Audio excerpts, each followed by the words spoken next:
Hello dear students, welcome to TWS academy. This is Arabul Rahman. Dear students, 31 number class GKGS যে practice class আমরা আলোচনা করছিলাম, তার একটা দুর্দান্ত প্র্যাকটিস আজ আমরা প্রশ্ন উত্তর নিয়ে করব অবশ্যই। আর যারা এখনও তোমাদের কাছে একটা জিনিস বলে রাখি, TWS একাডেমিতে যে নতুন ব্যাচটা এসেছিল প্র্যাকটিস ব্যাচ, সেই ব্যাচটাতে যুক্ত হওনি সকলে কিন্তু TWS একাডেমি চেক আউট করো। এবং সেখানে কিন্তু চলে এসেছে একদমই দুর্দান্ত একটা আমাদের নতুন প্র্যাকটিস ব্যাচ, যেখানে অলরেডি ক্লাস শুরু হয়ে গেছে। কিন্তু চলো আমরা শুরু করি। আমরা প্রথম প্রশ্নে আসি আজকে সেশনের, যেটা হচ্ছে নিম্নের কোনটি ভারতের বৃহত্তম লবণ উৎপাদনকারী রাজ্য? প্রতিদিন দৈনন্দিন ব্যবহারে আমরা কিন্তু এই লবণটাকে ব্যবহার করে থাকি। লবণ প্রতিদিন আমাদের খাবারে ব্যবহার করা হচ্ছে, বিভিন্ন ক্ষেত্রে কিন্তু আমরা লবণটাকে ব্যবহার করছি, তাই না? সো এই লবণ সবথেকে বেশি উৎপাদন করে থাকে কোন রাজ্য? কোন রাজ্যে সবথেকে বেশি লবণ উৎপাদন করা হয়? রাইট অ্যান্সার কি হবে? 1 নম্বর প্রশ্নের উত্তর হচ্ছে গুজরাট রাজ্য। গুজরাট রাজ্যে সব থেকে বেশি কিন্তু লবণ উৎপাদন করা হয়। এখানকার কচ্ছ যে জেলা আছে না, কচ্ছ জেলা, সেখানে কিন্তু প্রচুর এরকম লবণ পাবো আমরা। কচ্ছতে হচ্ছে লবণ ডেজার্ট, সল্ট ডেজার্ট এখানে আমরা দেখতে পাই, ঠিক আছে, লবণের মরুভূমি। খেলো ইন্ডিয়া যুব গেমসের 7ম সংস্করণ কে হোস্ট করবে?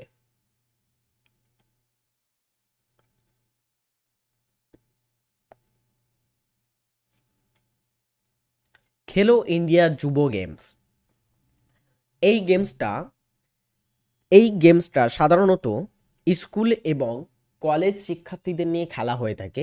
বিশেষ করে খেলো ইন্ডিয়া যুব গেমস, খেলো ইন্ডিয়া যুব গেমস ডিয়ার স্টুডেন্টস, এটা প্রথম শুরু হয়, এটার প্রথম সংস্করণ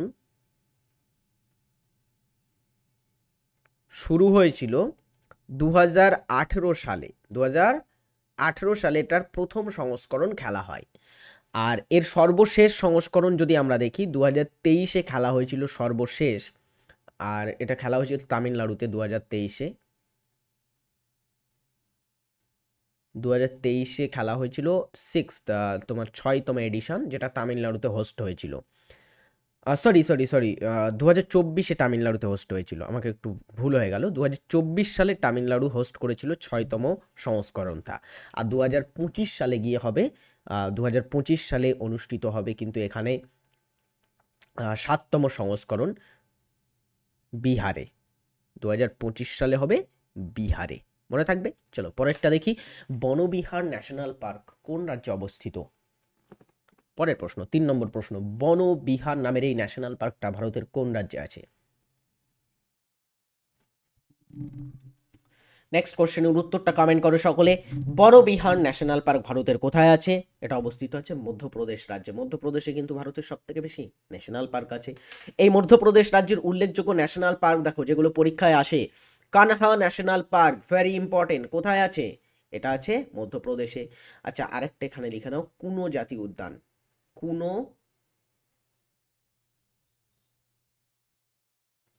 জাতীয় উদ্যান কোথায় আছে? মধ্যপ্রদেশে। এরপরে আছে এখানে দেখো মাধব জাতীয় উদ্যান, Bandhavgarh, very very very important, very important. Bandhavgarh জাতীয় উদ্যান কোথায়? মধ্যপ্রদেশে। পেঞ্চ জাতীয় উদ্যান, বনবিহার জাতীয় উদ্যান, পান্না জাতীয় উদ্যান, এগেন খুবই ইম্পর্টেন্ট কিন্তু, পান্না জাতীয় উদ্যান মধ্যপ্রদেশে। সঞ্জয় জাতীয় উদ্যান, সাতপুরা জাতীয় উদ্যান, ফসিল জাতীয় উদ্যান এবং ডাইনোসর ফসিল জাতীয় উদ্যান, এগুলো সব আছে মধ্যপ্রদেশ রাজ্যে অবস্থিত জাতীয় উদ্যান। চলো পরেরটা দেখি। ইন্দ্রপ্রস্থ কোন মহাজনপদের রাজধানী? প্রাচীন ভারতে আমরা 16টি মহাজনপদ দেখেছি, যেগুলো তোমার ওই বৈদিক পরবর্তী যুগে বা বৈদিক যুগের শেষ দিকে কিন্তু এই মহাজনপদগুলোর উৎপত্তি হয়েছিল। সো এখানে ইন্দ্রপ্রস্থ কোন মহাজনপদের রাজধানী ছিল?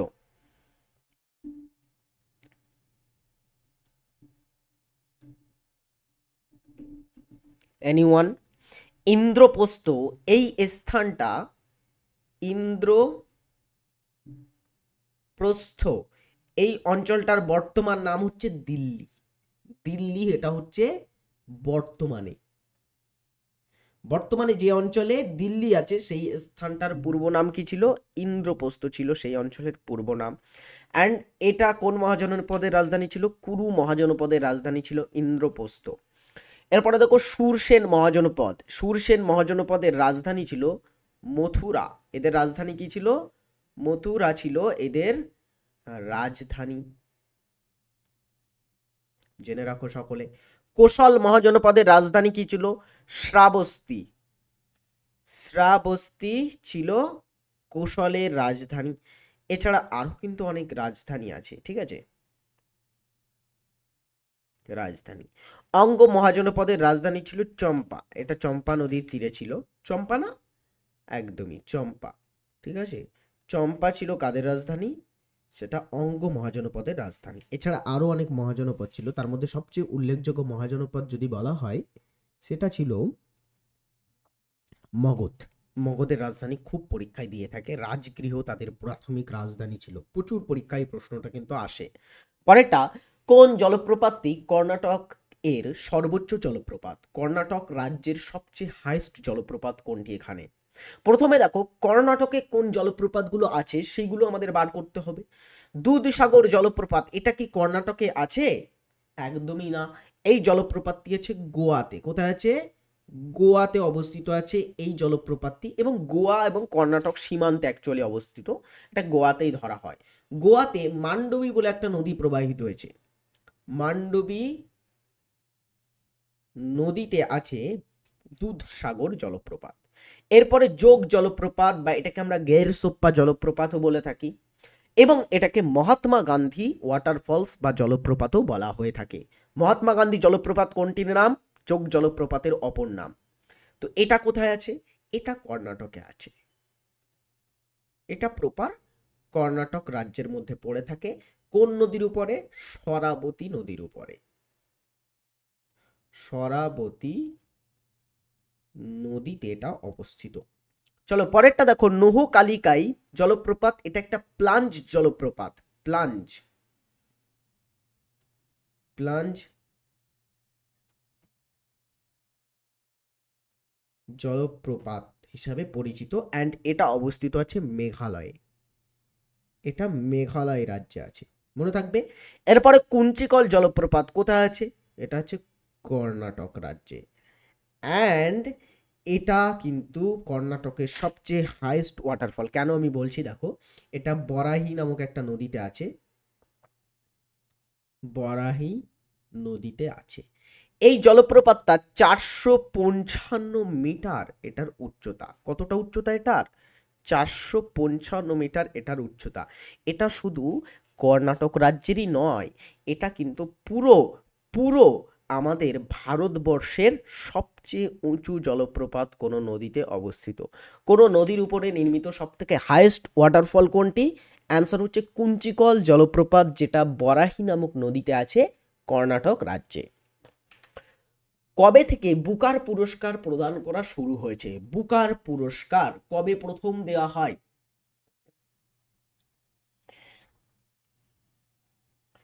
বুকার পুরস্কার কোন ক্ষেত্রে দেওয়া হয়? সাহিত্য ক্ষেত্রে দেওয়া হয়। সাহিত্য বলতে সব সাহিত্যে কি দেওয়া হয়? একদমই নয়। এটা দেওয়া হয় তাকে ইংরেজি উপন্যাস রচনাতে। ইংরাজি নোবেল বা ইংরেজি উপন্যাস রচনাতে দেওয়া হয়। ওকে, অ্যান্ড এই বুকার পুরস্কারটা কারা প্রদান করা হয়? মনে রাখবে, ব্রিটেন থেকে এটাকে প্রদান করা হয়।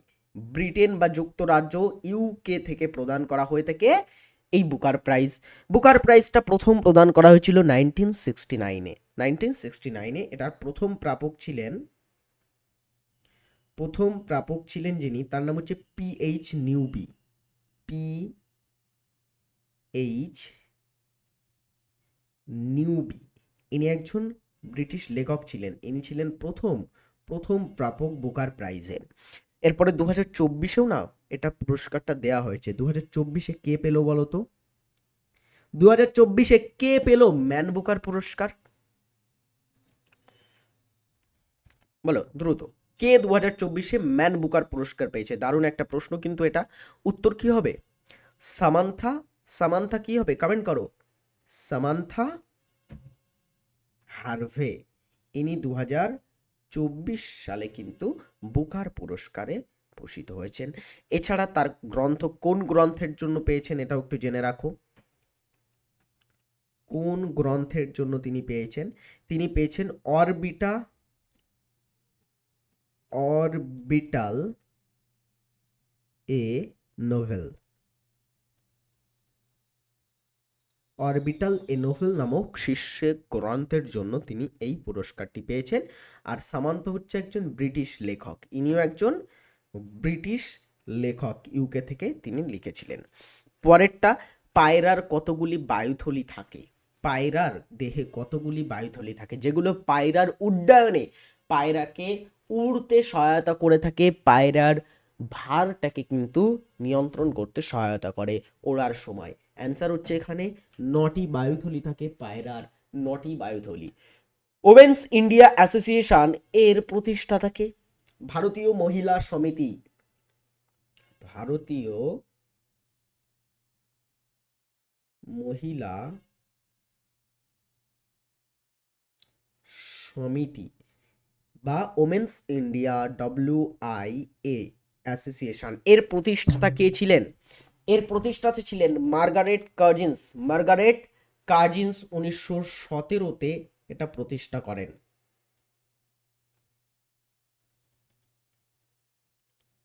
প্রতিষ্ঠা হয়েছিল 1917-তে। আর এর প্রথম প্রেসিডেন্ট ছিলেন, ওমেন্স ইন্ডিয়া অ্যাসোসিয়েশন এর প্রথম প্রেসিডেন্ট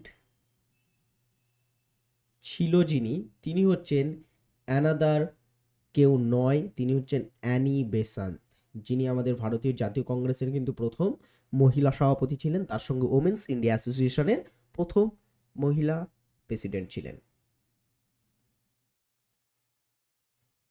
মনে থাকবে। চলো পরেরটা দেখি আমরা। ড্যাশ হলো তামিলনাড়ু রাজ্য প্রাণী। তামিলনাড়ু যে রাজ্য আছে তার রাজ্য প্রাণীর নাম কি? তামিলনাড়ু রাজ্যের ভারতের দক্ষিণতম রাজ্য, ভারতের দক্ষিণতম রাজ্যের নাম কি? তামিলনাড়ু রাজ্য। সেই রাজ্যের রাজ্য প্রাণীর নাম হচ্ছে নীলগিরি তাহর, এক ধরনের ছাগল জাতীয় বা এক ধরনের ভেড়া বা ছাগল জাতীয় এরকম প্রাণী, নীলগিরি তাহর। তারা হচ্ছে সব থেকে মানে তামিলনাড়ুর স্টেট অ্যানিমেল, রাজ্য প্রাণী হিসাবে পরিচিত। আচ্ছা, আমাদের পশ্চিমবঙ্গের রাজ্য প্রাণী কি? পশ্চিমবঙ্গের রাজ্য প্রাণীর নাম কি? বলো দেখি কি হবে পশ্চিমবঙ্গের রাজ্য প্রাণী? ফিশিং ক্যাট বা মেছো বিড়াল, মেছো বিড়াল। অলরাইট, পরের প্রশ্ন। লাল কেল্লা কি শিলা দ্বারা গঠিত? লাল কেল্লা কোথায় আছে? লাল কেল্লা বলো তো। লাল কেল্লা এটা কোথায় আছে? এটা আছে দিল্লিতে, এটার অবস্থান হচ্ছে দিল্লিতে। আচ্ছা, এটা নির্মাতাকে, লাল কেল্লা কে নির্মাণ করেন? একজন মুঘল শাসক নির্মাণ করেছিলেন। কে নির্মাণ করেন? শাহজাহান নির্মাণ করেন লাল কেল্লা।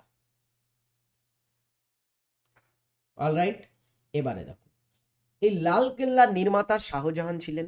তিনি কোন শিলা দ্বারা লাল কেল্লা নির্মাণ করেছিলেন? অ্যান্সার হচ্ছে বেলে পাথর দ্বারা লাল কেল্লা নির্মাণ করা হয়েছিল। বেলে পাথর দ্বারা, যেটা একটা পাললিক শিলা, পাললিক শিলা। বেলে পাথর একটা, বেলে পাথর একটা পাললিক শিলা হিসাবে পরিচিত।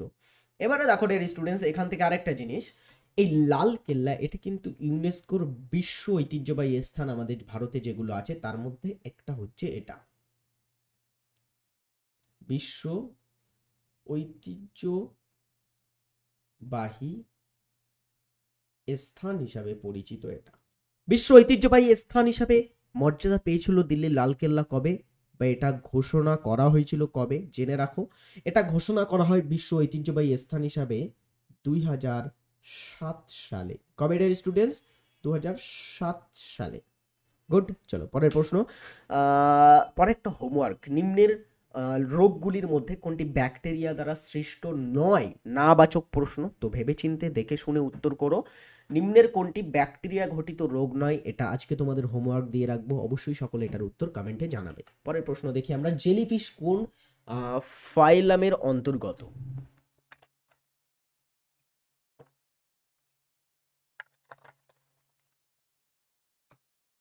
অ্যান্সার হচ্ছে জেলিফিশ হচ্ছে নিডারিয়া নস। আচ্ছা, পরিফেরা প্রাণী কারা? স্পঞ্জ জাতীয় প্রাণী যেগুলো হয়, স্পঞ্জ জাতীয় প্রাণী, এদেরকে পরিফেরা বলা হয়। মোলাস্কা হচ্ছে শামুক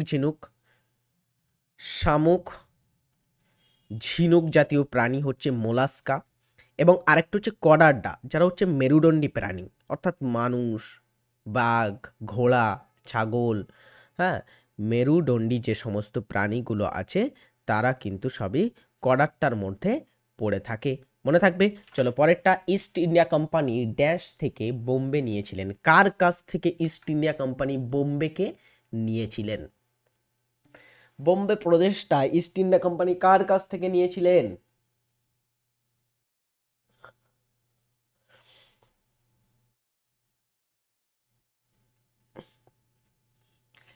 ইস্ট ইন্ডিয়া কোম্পানি বোম্বে যার কাছ থেকে ক্রয় করেছিলেন, এটা কিন্তু ক্রয় করা হয় বা বোম্বেটাকে কিন্তু বাই করা হয়েছিল, সেটা হচ্ছে দ্বিতীয় চার্লস। ইনি ব্রিটিশ শাসক ছিলেন। দ্বিতীয় চার্লসের কাছ থেকে ইস্ট ইন্ডিয়া কোম্পানি ক্রয় করেছিলেন British East India company.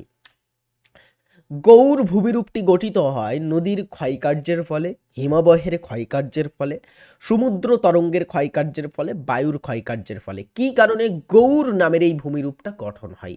Gour ভূমিরূপ, এই ভূমিরূপটা না এরকম ব্যাঙের ছাতার ন্যায় দেখতে হয়ে থাকে, ব্যাঙের ছাতার মতো এটা দেখতে হয়।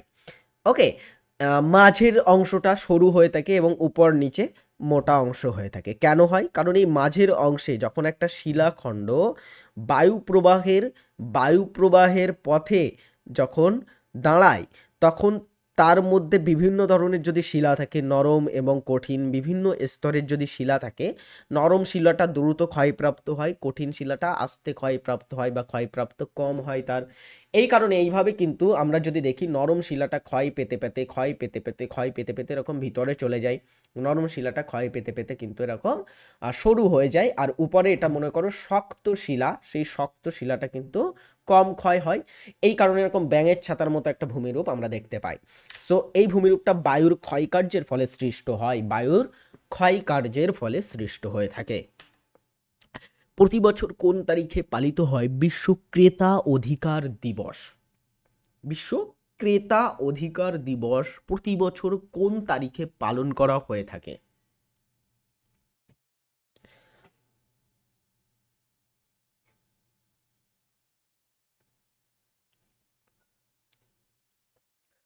প্রতি বছর কবে ক্রেতা অধিকার দিবস পালিত হয়?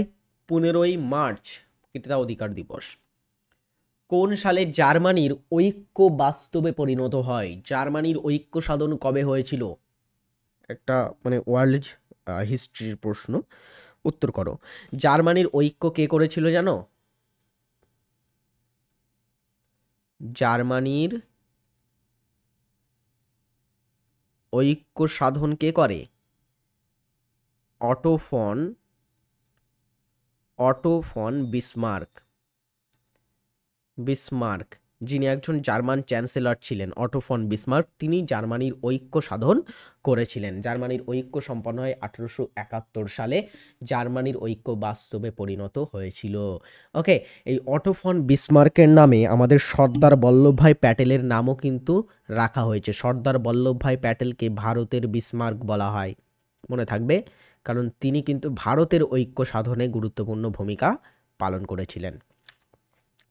WAP KP practice batch latest প্যাটার্নে আমাদের কাছ থেকে প্র্যাকটিস ক্লাস যদি করতে চাও, অবশ্যই আজই যুক্ত হয়ে যাও আমাদের TWS একাডেমি অ্যাপে।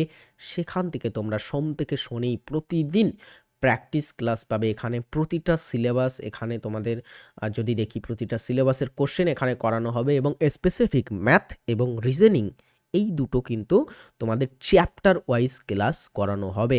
ডিউরেশন 3 মাস, 8 মাসের ভ্যালিডিটি। নতুন batch TWS academy, your gateway to success. TWS academy থেকে অনেক স্টুডেন্ট কিন্তু সাফল্য হয়েছে। তো যারা এখনোই যুক্ত হতে চাও TWS একাডেমিতে, TWS একাডেমি অ্যাপটা আশা করবো তোমার ফোনে আছে, না থাকলে ডাউনলোড করে নেবে, সেখান থেকে গিয়ে ভর্তি হয়ে যাও। ওকে, চলো TWS একাডেমি সম্পর্কে যদি কোনো তোমাদের জিজ্ঞাসা থাকে, আমাদের হেল্পলাইন নাম্বারে কল করে তোমরা সেখান থেকে কিন্তু সমস্ত TWS একাডেমির সম্পর্কে জানতে পারো। চলো পরের প্রশ্ন আমরা দেখি, ভারত সভা কবে প্রতিষ্ঠিত হয়?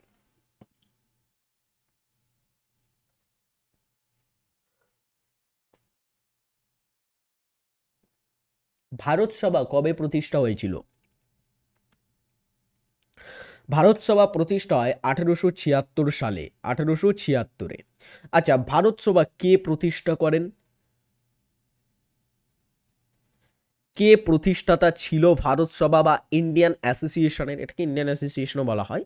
ভারত সভার প্রতিষ্ঠাতা ছিলেন যিনি, তিনি হচ্ছেন সুরেন্দ্রনাথ, সুরেন্দ্রনাথ ব্যানার্জি ভারত সভার প্রতিষ্ঠাতা ছিলেন। এর সঙ্গে আনন্দমোহন বসু ছিলেন। আনন্দমোহন বসু, সুরেন্দ্রনাথ বন্দ্যোপাধ্যায় প্রতিষ্ঠাতা করেছিলেন ভারত সভা। উকাই জলবিদ্যুৎ প্রকল্প নির্মিত হয়েছে কোন নদীর উপরে?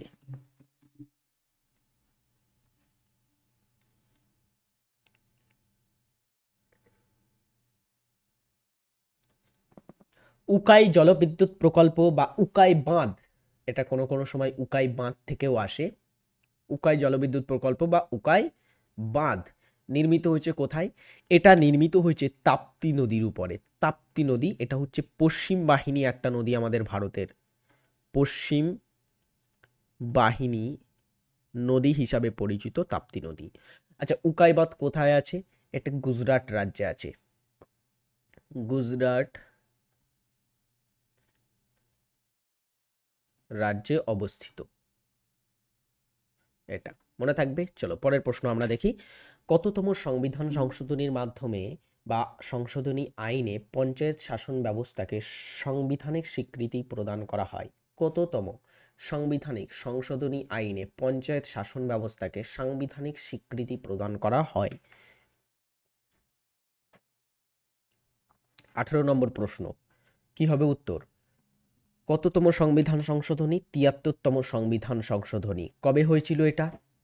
1992 সালে 73তম সংবিধান সংশোধনীর মাধ্যমে এই সংবিধানের আমাদের ভারতের কিন্তু পঞ্চায়েত ব্যবস্থাকে স্বীকৃতি প্রদান করা হয়। এবং এখানে কিন্তু একাদশ তফসিল বলে একটা তফসিল আছে, সেই একাদশ তফসিল যুক্ত হয়।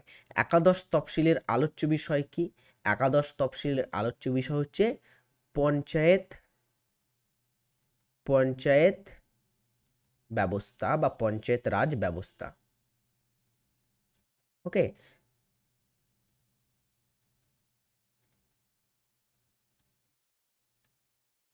আলোচ্য বিষয় মনে থাকবে। পরের প্রশ্ন, নিউক্লিক অ্যাসিড আবিষ্কার করেন নিম্নের কোন বিজ্ঞানী?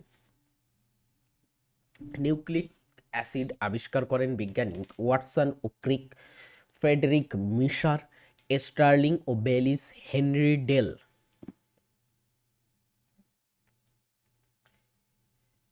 নিউক্লিক অ্যাসিড আবিষ্কার করেছিলেন এখানে ফ্রেডরিক মিশার, ফ্রেডরিক মিশার। ইডেন গার্ডেন্স হলো ভারতের একটি জিওলজিক্যাল পার্ক, জাতীয় উদ্যান, বোটানিক্যাল গার্ডেন নাকি নান? কি আসলে ইডেন গার্ডেন্স আসলে কি? অপশন কোনটি উত্তর হবে? ইডেন গার্ডেন্স নামটা আমরা প্রতিটা বাঙালির কিন্তু জানা আছে। এটা এটা নান হবে, কারণ এটা একটা ক্রিকেট স্টেডিয়াম, এটা একটা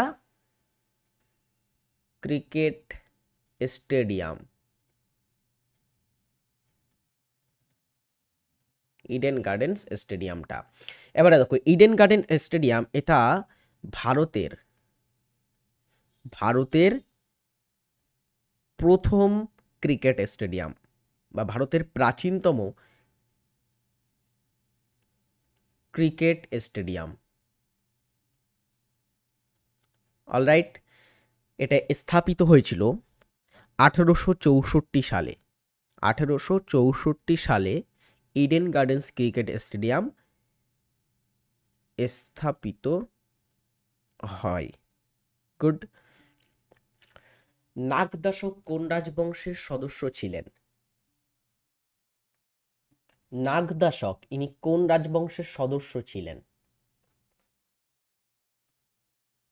নাগদাশক ইনি ছিলেন একজন হর্ষঙ্ক বংশের শাসক। ইনি ছিলেন, নাগদশক ছিলেন শেষ হর্ষঙ্ক শাসক।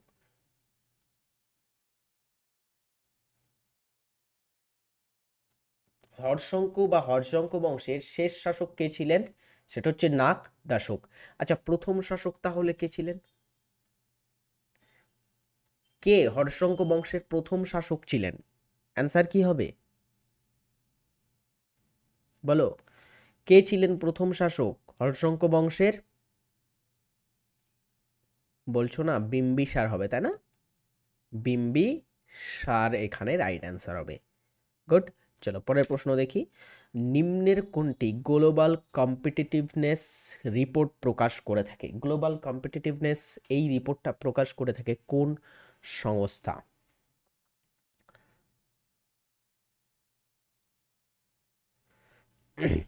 কোন সংস্থা প্রকাশ করে এটা? এটা প্রকাশ করে থাকে WEF বা world economic forum. World economic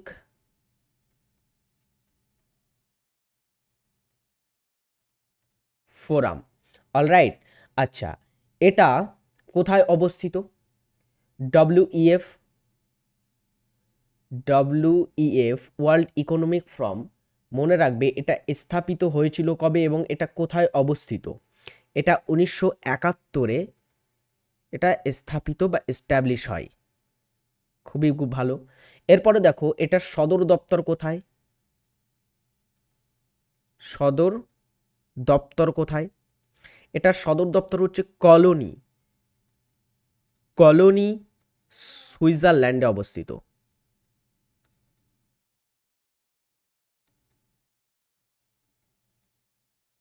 good. চলো পরের প্রশ্ন দেখি। কোষ চক্রের কোন দশায় ডিএনএ এর প্রতিলিপি তৈরি হয়? কোষ চক্রের কোন দশায় ডিএনএ এর প্রতিলিপি তৈরি হয়?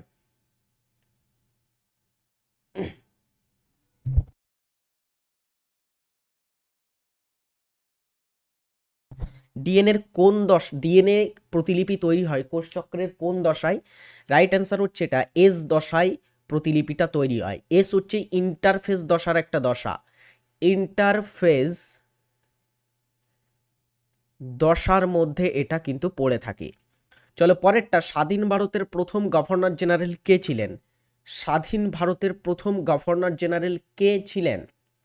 এটার অ্যান্সার হচ্ছে স্বাধীন ভারতের প্রথম গভর্নর জেনারেল ছিলেন লর্ড মাউন্টব্যাটেন। ইনি ছিলেন ভারতের শেষ ভাইসরয় এবং স্বাধীন ভারতের প্রথম গভর্নর জেনারেল পদে।